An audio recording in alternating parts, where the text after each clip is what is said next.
there's one thing that they still haven't taken away from everyone that is the ultimate in monetary value, and that is barter. That is the original, and it'll always be around. So even if they stripped your bank account of everything that was in there, if you had certain items, per se, valuable items, you're always going to be able to trade those items for other items. So they can't take away barter. And what's weird is maybe we shouldn't be waiting for some event to start doing that. I mean, Ukraine, that is a breadbasket for the world, but it's now quite contaminated with depleted uranium rounds. You got all kinds of shrapnel laying everywhere, unexploded ordnance. You got all the roads ripped up. None of the fences are intact. Irrigation's broken to smithereens. Cities are smashed into rubble. How long do you think they're going to take to bring that back on to where it's going to bring out 30 million tons of grain again?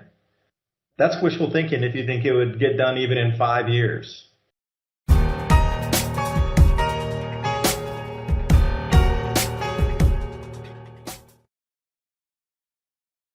What will a post-reset world look like?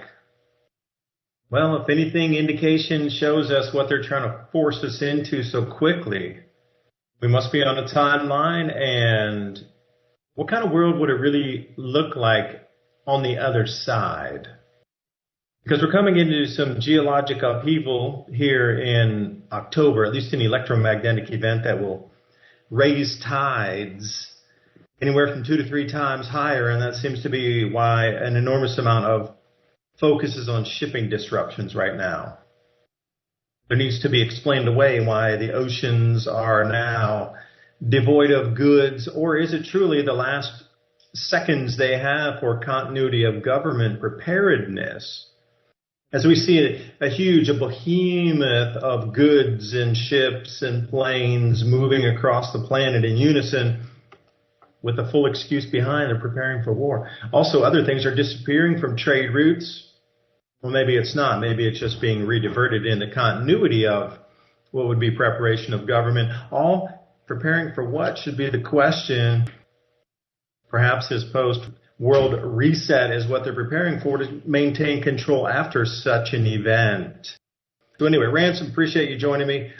The world has been flipped on the script. Tucker, the interview's out. I haven't watched it, but what a coup that was in the media. They are losing their minds. So that just gives you the indication they're losing their minds about the climate because they can't control it, because fact is no longer important. Have you seen the new definition of climate change denial? Is not that you have facts that say Iceland, Greenland, the Arctic are not losing ice as quickly as forecast and actually regaining some ice. Now facts no longer matter. Your denial is because you don't think it's urgent enough. So facts have gone out the window. It doesn't matter if you have a fact where you can debate with a fact and say, hey, climate scientist, you on the paid side of things with your hockey shtick, you're going against facts. Your facts are actually wrong because these facts that we have is real determined facts and data. Oh, well, that doesn't matter anymore because you denied that it's the urgency of it. That's where they're trying to box people in. So you see, wherever you're going, we're getting boxed into corners. So, Ransom, thanks for joining. The floor is yours. Yeah, I got to watch half that interview with Putin. And he basically said a bunch of stuff that any regular person can do a little research and verify what he said. He didn't get outlandish. He gave a basic history of Russia. The Fed took the punch bowl away from the party again. The stock market's been betting on March rate cuts, but not so fast. Is this why JP Morgan and UBS are calling for a 23% drop in the S&P? The recession indicator's ringing its most severe alarm in 40 years. Either you think Bidenomics is working. Isn't it time you protected your retirement with gold? Call the proud Americans, the Patriot Gold Group today before it's too late. Mention the Adapt 2030 channel. You're going to get some great in-class service. Also, Patriot Gold Group has a no-fee-for-life IRA where your IRA or 401k can be in physical gold or silver. No fee for life IRA on qualifying rollovers. Give them a call, 888-546-7020. And also now for the 7th year in a row, Patriot Gold Group is Consumer Affairs top-rated IRA gold dealer. 888-546-7020. And now on with the video. And then he started talking about all of the deals, negotiations, and other things like that over the last couple decades that Russia, since the fall of the Soviet Union, has made with NATO. And then in true Western fashion, all of those things have been broken. And it's like he's just saying stuff that is kind of unarguable, yet the American media and all the pundits, they're working overtime. They're mad that the guy even went over there and did it. And think about this. What a weird backwards future we're already in. You know, like if we went back to the 1980s and you talked to someone and then you showed them what it was like now, they would be convinced that the powers of the world had switched places. And then on that side of the planet, Putin is bragging about trying to open up his free market system, expand his population, have peace. It's obvious to me as an American that our country is the one that is initiating a worldwide conflict using NATO. And the topic there is this great reset. They want to reset it. They want to realign the map. They want to change the power structure from any last remaining nation states. Well, what that means is also nationalities, obviously. So there's a little bit to be said there. They're shifting the powers of people all over the world, but in a weird direction, not into a more open society. Instead, we seem to be going in the opposite direction right now. It seems like we're right at the precipice of the changeover. And I'm convinced, you know, at first I thought it would be more back to the feudal system. They're not just trying to separate us into serfs and governors and overlords and things like that. They are literally trying to create two distinct peoples on the planet Earth. One of them would be them, the transhumanist gods. And, you know, the more I look into how all of the areas of Europe, all of the Western world that seems to be going down a weird position of failure at the moment. And then you combine that with what you're seeing in Europe as far as the farmers' rebellions. If you saw today, some of the world leaders took credit for those protests, claiming that those farmers out there are protesting climate change. I don't think that's what it is. But regardless of that, what I'm seeing is a preemptive strategy to destroy Europe. But then when you see farmers tearing up roads and the entire infrastructure in question now, not only by the world elite that are pushing these measures to shut down farmers, shut down agriculture, and basically shut down all of the activities of the human domain. In the backdrop, they are setting up redundancy programs like rewilding all of these areas and putting Pleistocene animals back on the scene, megafauna that's still alive and some that are extinct. And these plans are going on all over the world. They're happening in Russia, in the Siberia area. They're happening in Europe. They're happening in the Americas. Matter of fact, right here where I live, we're in full throttle, where you can see several decades of a program that they did by bringing the African oryx here to the valley I live in several decades ago. And now they're found from Texas to Arizona. And what they were initially, the idea was that they were going to do trophy hunting, allegedly. But instead, it seems like they've used that megafauna animal to replace the niche of the bison that once roamed in these valleys to eat periodically, moving back and forth nomadically through the plains and back down into where I live. They're doing these programs everywhere. And at the same time, the technological end of it, they have pretty much shown us, the public, if you've been paying attention, that they have perfected the idea of creating a human-like entity. Gattaca, the movie, would be a good example of that. We're getting to that spot now, and it seems like if you just put all of these different programs together, that they are in preparation for the massive population reduction event to move into the next phase. That'll be the post-reset world. And what would that look like?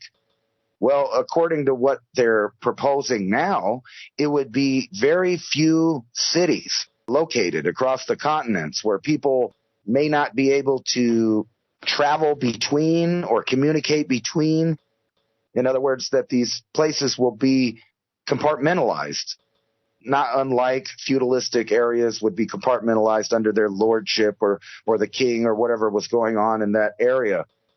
And everywhere you look, you're going to see signs of trade shutting down. Right now, we're importing more from Mexico than from China, which is a major sign that there's going to be an economic conflict between us and China. Because think about it, if we did have a disagreement and trade was shut off, this giant vacuum in America and Western countries, slowly over the decades, they stopped producing any products in-house, so to speak, or in-country, where they've given their sovereignty and the power of their belly to multinational conglomerates and deals and trades and things like that. So they're not in control of their food anymore. So the only thing that can or will happen is people are going to have to seize back at least the area in which they live in and start growing food for themselves, because this future that seems to be two populations, one of the haves and the other transhuman on the lower end, like the lower package where you're being ran like ants, and on the upper end is where the control mechanisms are at. So it only makes sense that you would make megacities and clear out nature to be nature. And that would be the new serfdom. And once it's at that technological point, unless something major happened from the sun that they had not calculated stronger than they anticipated, then I think it would be a permanent setup from that point on, because at that point they would control who is born, when, and how many of them, and where they live. When the elite will be into their gravitational birthing at that time too, just as they are today. You know, Ransom and I have talked about this before. Those born into very low magnetic field times, as in solar minimums, have extended lifespans. Now, if you look at the crew that has lived to be 100 years old, they were born into the centennial minimum, which was early 1910s to, say, 1915. Anybody in that era from, say, 1910, say, 1917, it was bouncing off the bottom there, lived to be 100, 101 years old. You know, there's a lot of older people that had wealth and power that lived to be 99 or 100 routinely. Now, if you had your generation that was programmable, where the worker ants, technocratic, low package worker ants, sixth grade education, everything running on their credits, then you could even turn off the air eventually. I bet you have to put an air pack on that can be programmed. You won't be able to breathe the air of the earth. You'll probably have to wear some headset that's controllable through tokens. And if you don't do the bidding of the state, they'll turn off your air. But then you got to realize you can just rip the mask off and breathe the air. They'll probably program everybody. The air is poisonous. Don't even try it. You'll die in a second. You have to pay for your air. But the extinction was coming anyway. What do you think? You hit it on the head when you said these locations seem to be in these Western nations that are at certain latitudes. Well, this grand solar minimum was going to knock crop production down anyway to below manageable levels where we could grow enough food to even feed the populace at 7 billion people. Grand solar minimum was going to knock what you consider 45 degree north up to the Arctic and anywhere 45 south down to the Antarctic to near zero levels. I'm not going to say completely gone. Nothing goes to zero completely. But if you reduce crop yields 90% out of some of our biggest grain baskets on the planet, then what? Well, the carrying capacity of our own Earth right here would be diminished unless you find a new growing zone like Central Africa or the Sahel, North Africa. But how rapidly could you set that grow zone up to bring on massive production? I mean, Ukraine, that is a breadbasket for the world, but it's now quite contaminated with depleted uranium rounds. You got all kinds of shrapnel laying everywhere, unexploded ordnance. You got all the roads ripped up. None of the fences are intact. Irrigation's broken to smithereens. Cities are smashed into rubble. How long do you think they're going to take to bring that back on to where it's going to bring out 30 million tons of grain again? That's wishful thinking if you think it would get done even in 5 years. The speed at which we're heading into some of these electromagnetic changes, see, that's the thing. These elite or this World Economic Forum crew, along with the Vatican and their libraries extensively, personal collections for those with money, They have that knowledge of when these cycles are repeating and what the anticipated effects when the cycle's onset will be and in which latitudes. And they understand the cycles far greater than we do. And they have instrumentation. They pay for, a lot of these satellite programs across the world, either monitoring the sun or monitoring the magnetic field on the planet. They get the data. There's so much of it that's private, institutional, national security data, like the Swarm satellite set that they quit printing a couple years ago because the South Magnetic Anomaly and other magnetic anomalies were starting to begin off of Indonesia, and they didn't want you to see that. So the data still comes in, and we're just not privy to it. So somebody's crunching the numbers and seeing where these magnetic field changes are occurring on our planet much faster. So now add all this up into extinction event, well, not complete extinction, but a very large drawdown in population, both animal and human both, based on food carrying capacity in areas where food could be grown. Now, if I take away 90% of all the food grown 45 north and above, that includes the grain belts of Canada, parts of the grain belt in the United States, takes away some of the grain belt in Europe, although they're much further north. It'll knock some off of Russia and China also in Heilongjiang area. We're talking about all the major producers of grains would be hit. And then 45 south, then we're talking about Australia, Chile, these types of places, that South Africa, where they start to grow a lot of corn, wheat, soybean. If you're going to take those numbers down just in those areas, 60 to 90%, depending on where you go. How far more north you proceed where the grain growing is, like barley and wheat and things, you can extend up into Canada past the border to 55 north or something. That'll go to zero. Right down on the Canadian-American border, when you get down into some of those states that are in between wheat and barley, sometimes they're putting in their millets. They might get around 60% losses. But overall, when you look at the planet, that is a very significant amount of crop loss, and that shakes and rattles civilization at its core, because you cannot have people paying that much of their wages just to eat without it seriously upsetting society. If our food cost triples, quadruples, 5x, and the energy is doing something in tandem, then people, even if they work a full-time job, would not have enough money for energy, food, and rent. That wouldn't even cover that. It would not cover those three basics. Then you have civil upheaval. Somebody knows the civil upheaval was coming anyway. Whether they want to or not, nature's more powerful. The cycles of the sun, the cycles that run through our civilization at the change of the age, from Taurus to Aries to Pisces to where we sit now in Aquarius, those are unstoppable forces through the universe and the spiral arm of our galaxy, further into the Hunab Ku in the center, pulsing those energy waves out on 12,000-year cycles. There's something so much more powerful than anything that we have either with our own sun or even in our regional star system area here. These are unstoppable cycles. But if you knew it was inbound, then it takes us to the next thing. What would you do? Well, you'd prepare. And you're watching this scripted. They don't call it the theater of war for nothing.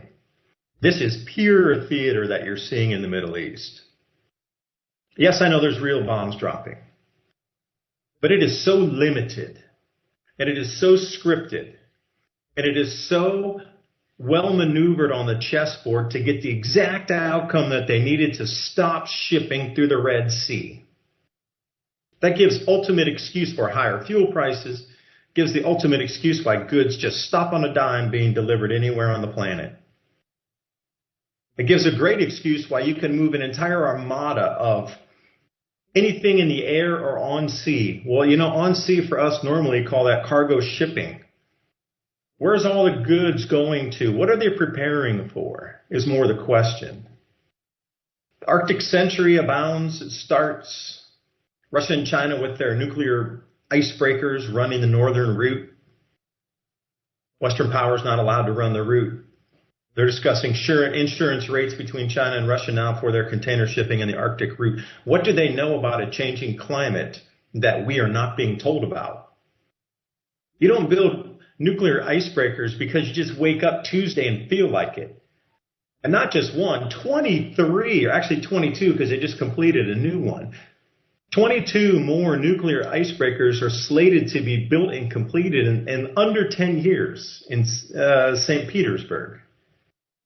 Now, what is that telling you? What do they know that route is going to be so important to keep open that they're building specialized vessels for that? Something significant is going on in terms of a cycle that is going to greatly disrupt what we have set up over the last 200 years to keep our civilization functioning, fine-tuned to a point. But the one thing that you hit on there, Ransom, I wanted to also tell a personal story. You know, if it does come to this, where they're able to get away with the reset and then get everybody onto the digital currencies, I ended up talking to a banker who's actually a friend of mine. Originally, was just asking some questions about moving money because I needed to move some money, and the bank transfers were taking so long, and I didn't want to have to use like wire transfer and spend the fees for the SWIFT system. So anyway, we started talking about different, like Zelle and these, and I said, what about this Pays wallet? I've heard about this coming up, and like 8 or 9 of the biggest banks in America are using or starting to integrate Pays. But here's the thing. It's a FedNow individual numbered account for everybody. FedNow, everybody in America, whether you know it or not, has been issued an individual numbered account as a bank account, which will be deposited directly into from the Federal Reserve. It's kind of like your Social Security number, but every one of us has one of those if you're a U.S. citizen. The Federal Reserve is going to deposit the money and take over control of your quote-unquote bank account. Now, my question was, when I get paid today in a U.S. dollar, and it goes through your Phase system, and then it deposits into your bank, and then you kick me out a Fed coin on the back, you're giving me a different currency. They're not the same currency. They might be called a dollar, but I assure you it is as different as an apple and an orange. So when I take my apples and I put them in the bank and I want to keep them as apples, I don't want to turn them into oranges. How can I make sure that my apples stay apples? Because I do not want the conversion to happen automatically if I deposit a check. I want to keep my apples an apple. I don't want it automatically converted to an orange. And he's like, man, this thing is so new for us. We don't even know what's going on ourselves right now. Now, the Phase or the Pays wallet is not active yet. At the bank branch management level and higher up in that regional level, still don't understand it. So if they're able to switch us over into a new currency, the Fed token or the Fed coin or whatever, USA token is not a USA dollar. It is not. It is as different as a Bitcoin and Ethereum. How will we move through this society if you're going to have to get permission to spend? The ability for you to prepare. Governments are taking entire militaries under the guise of theater, again, smoke and mirrors, to move as much goods across the oceans for continuity of government preparedness for this October event. Then where do you sit? And where do I sit in the whole thing? I like the idea of, having to think about all of the different aspects of a changeover, all of the things that you would need to get to that point. And I don't know if they're waiting on the sun or they're waiting on a specific, numerical code that they want to do something. And I actually think it's irrelevant to like a natural disaster scenario. I think they just know that certain cycles bring more of those. So no matter what disaster happens naturally, they are in a position to use that as part of their ongoing plan. And I wanted everybody to hear some of these key points about this megafauna restoration. So we know that they're going to have a new currency of some kind. And speaking of that, the answer to not having your apples become oranges is to change your apples into oranges at your own whim. In other words, there's one thing that they still haven't taken away from everyone that is the ultimate in monetary value, and that is barter. That is the original, and it'll always be around. So even if they stripped your bank account of everything that was in there, if you had certain items, per se, valuable items, you're always going to be able to trade those items for other items. So they can't take away barter. And what's weird is maybe we shouldn't be waiting for some event to start doing that. Maybe if, you live in the South and you grow a bunch of watermelons and okra and this and that, you should find a friend that lives somewhere in the North. And when you drive up there at the opposite season, they harvested other stuff and you can just keep trading goods for goods. That's something that the governments of the world hate. They've gone out of their way and strive to make sure that people never use barter. Instead, they use their paper currencies, and now it's becoming a digital currency. We're in the post-2020 era. In other words, hindsight is 2020 vision, and now that 2020 is over, the occult is over, and now everything's out in the open. They have no problem telling you what they're going to do, and this fits into that. Article from Rewilding Europe is called Megafauna Restoration is a Legal Obligation. Now, keep this in mind when you think about all of the legal loopholes that they're putting farmers and the producers of goods in Europe and other places through, trying to shut them down, from restricting energy to trying to say that they're toxifying the planet with normal everyday gases that feed plants. I wanted to skip down to this part where it talks about it. So, according to these guys, 2021 to 2030, and remember I mentioned Agenda 2030 and, all of the crazy maps and plans that they have for that. But that's kind of an obsolete, out there, open to the public idea. They've improved on this idea since then. So 2021 to 2030 has been declared the decade on ecosystem restoration by the United Nations and the European Union. And they've set ambitious restoration targets of its own. In other words, think about all the places that they're making rules and regulations about how people live, single-family homes, owning property, growing food, ranching, etc. All that's going on the other side of that. But in the background, they're making plans to reintroduce hyenas and cheetahs and all kinds of different species in these same areas. And all of these areas, these are the same areas that had all the megafauna in the last ice age. I don't know if that's connected or anything, but maybe. So they're talking about water buffalo, elephants, all of this stuff. And they're framing it in a way that human beings are so bad and have done so much destruction that it's their legal obligation as world governors. Especially important is Article 8F of the CBD, which lays down demanding ecological restoration obligation for European governments and the EU. As our analysis shows, meeting this obligation not only requires providing sufficient space, connectivity, and room for natural processes, but also restoring the diversity and density of Europe's megafauna as far as possible, which is indeed quite far. So right there, they're telling you that they're going to replace what is there with something else, something that existed in the Pleistocene. So what's there now is several thousand years of civilization of the European people and the things that they've built, farming systems, all the ways that they've cultivated things from wine to cheese, all of that stuff they're talking about replacing with this idea where you let nature be nature and you leave it alone and you keep your population down. Why the problem is and why it's so important for them to use law to do it, it's because human beings have destroyed it. And they're not the only place. Like I said, here in North America, they have ideas of, and if you just type into any search engine, repopulating megafauna or repopulating wild, you'll come across thousands of these programs on all the continents, but mostly centralized in previous Pleistocene areas where hunter-gatherers and things were hunting and living at that time. That's the kind of idea that they seem to be wanting to put back whatever population is left out. Now, I want to give you an idea that's kind of woo-woo in a way. Say this is their goal, to have a massive population reduction, whatever you want to call it. And afterwards, use the technologies at hand today to do something about the environment to try to restore it to some idea of what someone thinks it should be or something that's in their head that they wanted to design. Anything can happen from nuclear war to an asteroid hitting the planet.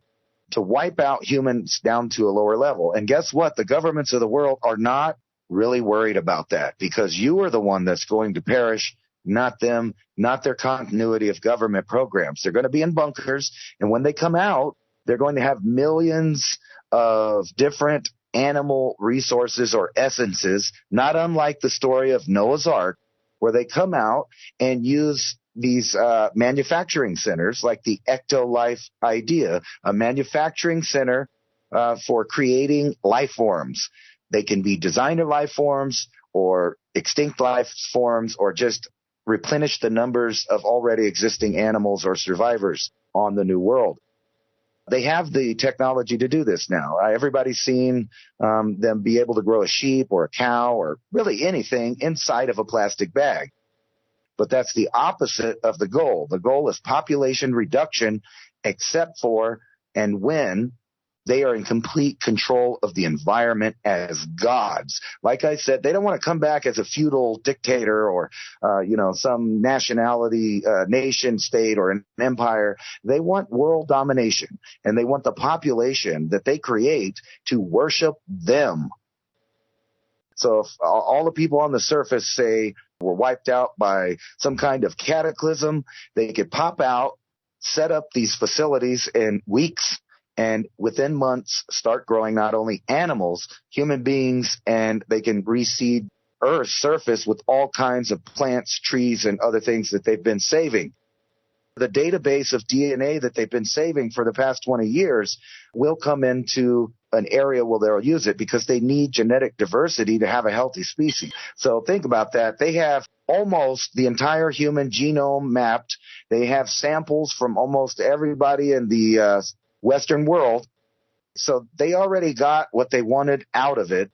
And now we're looking forward to this post-reset world, which is very scary if you add in the factor of a possible natural cataclysm on some kind of cycle, whether it be a step down of the sun, like I said, an asteroid, who knows, maybe a serious outbreak that's out of their control. They can just hide. And when they come back out, they copy the book of Noah.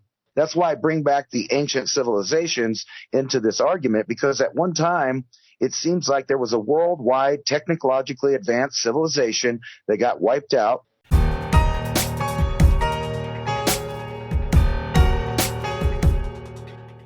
And this episode's brought to you by TrueLeafMarket.com. Full range of garden seeds, microgreen seeds, sprouting seeds, wheatgrass, grain seeds, flower seeds, herb seeds. Use the link below and give yourself the gift of organic and heirloom seeds.